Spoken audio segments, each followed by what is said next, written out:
Thursday, November 29, and we have lots to tell you. Government is set to pay out billions in severance to Gaisuco workers. Felicia Valenzuela has that story. Prime Minister Moses Nagamutu, speaking about the recent $300 billion budget, said government will on Friday pay the final tranche of severance payment due to more than 3,000 workers, in keeping with its promise. It is not Gaisuco technically that is paying sugar workers. Gaisuco is bankrupt. It was left with an empty cup. It is a state that is taking monies that should have gone to other sectors to keep the industry going. So we have now decided that we will pay the balance of the severance. And of course, on Friday, I hope, and I am looking forward to payments being made to some 3,000 workers who have been made redundant and who receive the balance of the payment due to them. The payment follows the government's approach to and the National Assembly unanimously approving almost $2.5 billion to pay the remaining severance to 4,723 sugar workers in early November. And of course, we recognize that there's an order of court that says that you pay interest on the amount due. And so we'll be paying the interest, which comes up to about $85 million. So we are not there to deny the sugar workers, those who have been retrenched, what they're entitled to. Gaisuco has for several years been heavily subsidized by the previous administration. On assuming office, the coalition government was faced with the challenge of right-sizing the industry. We have said that in the sugar industry, the intention is to be able to save the jobs of 10,000 sugar workers. Out of the 17,000, 10,000, there is job for 10,000 workers. Earlier this year, sugar workers whose severance packages were $500,000 or less were paid in full under a supplementary budgetary provision of $1.931 billion.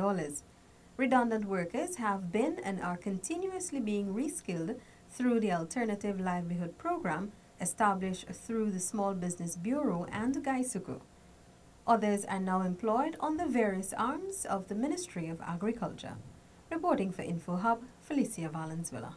Minister of State Joseph Harmon today said there are a number of changes taking place within the public service. He urged the major players in the sector to fully understand their roles and functions. Details from Alexis Rodney. Minister Harmon was delivering a presentation to cadets of the Bartram Collins College of Public Service on Thursday morning. The new public service, therefore, has to be able to deliver in an administratively neutral way and has to be established firmly on the basis of merit and political impartiality. Minister Harmon's presentation formed part of a 5-day lecture series organized by the college for the cadets who are soon to graduate from the 9-month training program. The minister told the cadets that the quality of the public servants must be impeccable. When someone goes to their office to require service, you say this is what you have to do, that is what they must do. They mustn't be told that pass a raise and they're going to expedite it for you. You're in the wrong place if you're doing that. According to Minister Harmon, the process of modernizing the public service must make it more responsive, fair, efficient, and effective. For that to be achieved, he said there must be a concerted effort to enhance the management capacity, administrative efficiency, and skills level of all public servants. Reporting for InfoHub, Alexis Rodney. Residents in the Deep South will no longer be affected by droughts following the drilling and handover of 8 wells in 8 communities in the Upper Takatu, Upper Essequibo region. Our infrastructure correspondent Renata LaFleur was in Region 9 and filed that report. The completed wells were officially handed over to the communities during a ceremony in Aishalton on Wednesday. Minister of Foreign Affairs Carl Greenidge noted that the project is a continuation of support to the area, which has been susceptible to droughts over the years. This is a continuous process. That is what I want to say. Don't assume that because you have some wells, everything is going to be fixed. First of all, you have to ensure that they continue to work and work well, that you take care of them. And also, we will have to continue to be doing other things to ensure that what we call now the technologies to reduce the effects of drought in Region 9 is an initiative that will bear fruit. The project is a joint venture between the Guyana Defense Force and the 6th Construction Battalion of the Brazilian Armed Forces, with support from other government agencies. Commanding Officer of the 6th BEC Brazilian Army, Lieutenant Colonel Vandir Pereira Soares, provided an overview of the project. The first part of it is 10 meters of sediment and around 7 meters of rock, we call crystalline. Meanwhile, Minister of State Joseph Harmon noted that while the project initially faced challenges, it was successfully completed on time due to interagency cooperation. We had fantastic cooperation from several ministries of the government. We had meetings of this interagency group, several meetings at the Ministry of the Presidency in the Cabinet Room, some meetings at the Civil Defense Commission, and some meetings at Lethem and here in Aishalton. These meetings all prove that irrespective of where we come from and where we work, that we can work together for the benefit and the good of the people of our country. The wells are located in Aishalton, Chukwukedana, Karadarnau, Achuim, Arwaranau, Marwaranau, Shiel, and Baishaidram. Renetta LaFleur for InfoHub. Officers from the Guyana Defense Force and 4 officials from the Guyana Water Incorporated recently completed 60 days of theoretical and practical training in well drilling. Senika Thorne tells us more. The training was facilitated by the 6th Construction Battalion of the Brazilian Armed Forces. It forms part of the collaborative effort between the governments of Guyana and Brazil to drill 8 wells in 8 communities in the Deep South Rupununi Region 9. At a simple ceremony in the Aishalton village, Lieutenant Colonel Vandir Pereira said the training has provided the necessary knowledge needed to conduct drilling in Guyana. This training you have done, it's important to have practice. Only the practice conducts the perfection. You all have the knowledge you need. You are prepared to conduct new drilling in your own country. I'm sure you are ready to conduct this kind of mission. Congratulations for your dedication and hard working. CDC Director General Lieutenant Colonel Kester Craig noted the project was a collaborative effort with all parties working together to achieve one goal. Experience working with the Brazilian military, the Guyana Defense Force, Guyana Water Incorporated, the Ministry of Communities, the Ministry of Public Infrastructure, and all the agency, I think is a very collaborative effort. All of us came together as one team to work on the common objective of achieving the goal of this particular project. From day one, we collaborated. We did several reconnaissance missions. Collaboratively, we identified the different locations. We coordinate via several means of communication for approximately 2 years to ensure that this project is successful. The participants received certificates upon completion of the training. Other stakeholders involved in the project included the Ministry of Communities and Public Infrastructure and the Regional Democratic Council.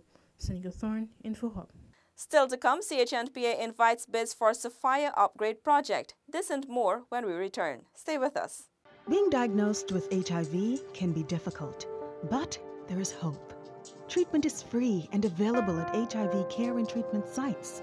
Medications are easy to take and will get the virus under control.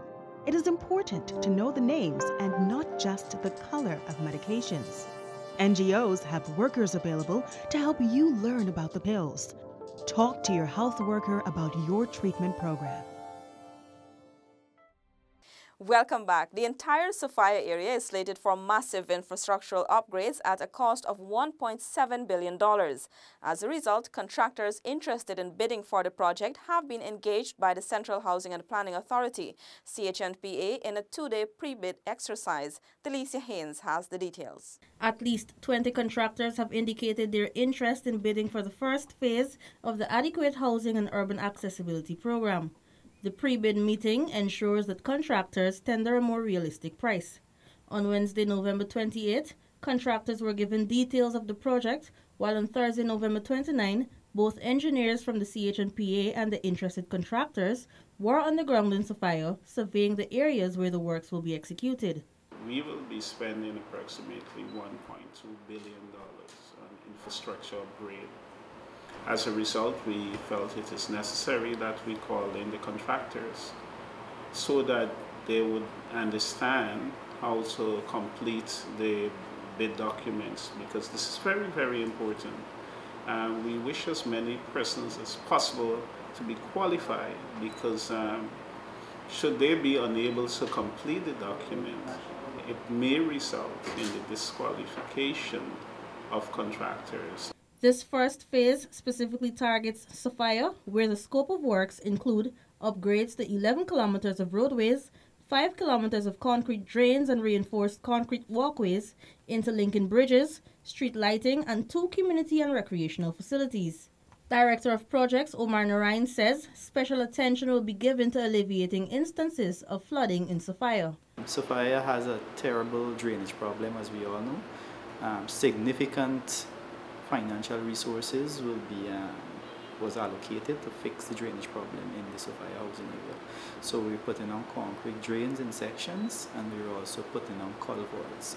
When we did our reconnaissance during the design stage, we noticed that there weren't sufficient culvert to drain that massive catchment area. CHNPA's civil engineer, Anthony Ragnott, explained that the pre-bid process will ensure quality work is done with greater benefits to the residents.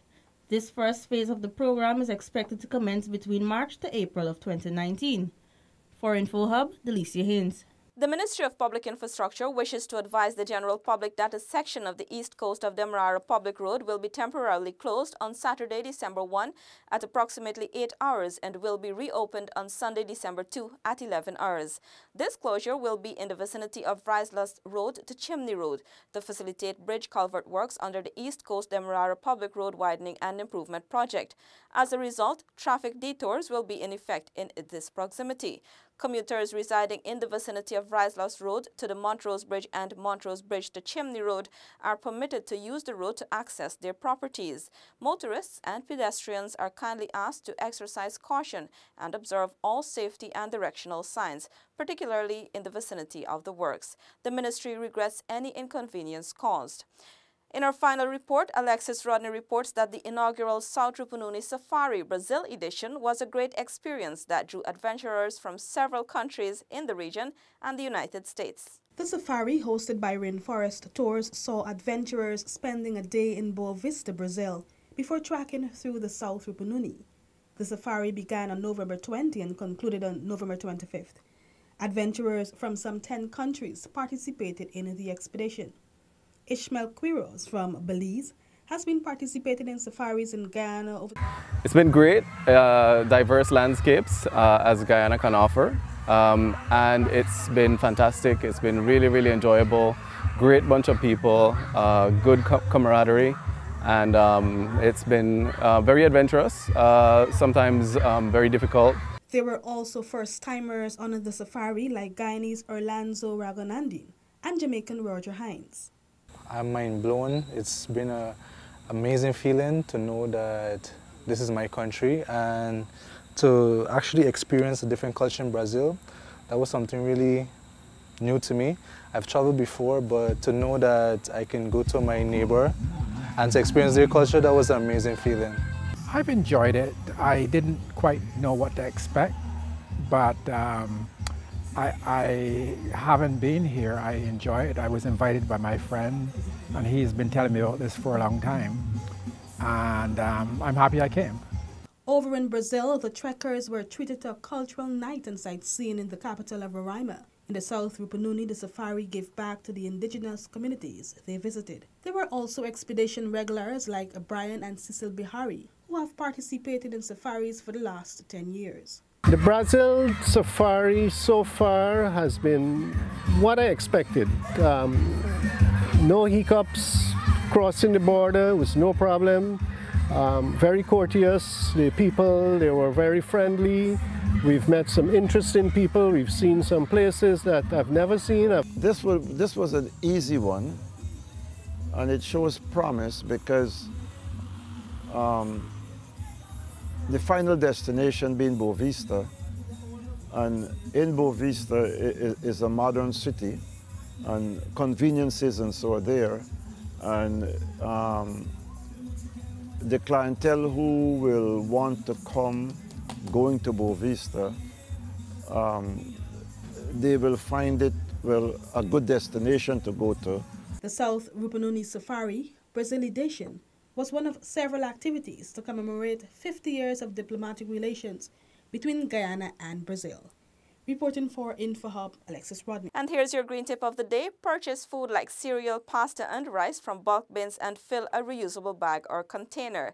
That's all for this evening. Connect with us on WhatsApp and social media and follow our website at dpi.gov.gy. Your bridge and weather reports are up next. Goodbye.